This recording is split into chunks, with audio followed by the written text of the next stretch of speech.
மைமானை தேடச் சொன்னது மாறனின் நெஞ்சம்மா. விழி கண்டவர் கண்டிட கெஞ்சிது நெஞ்சது கொஞ்சம் நில்லம்மா.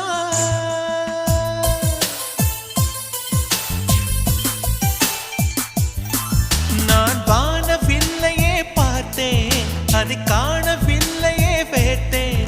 ஒரு கோடி மின்னலை பார்வை ஜன்னலால் வீசச்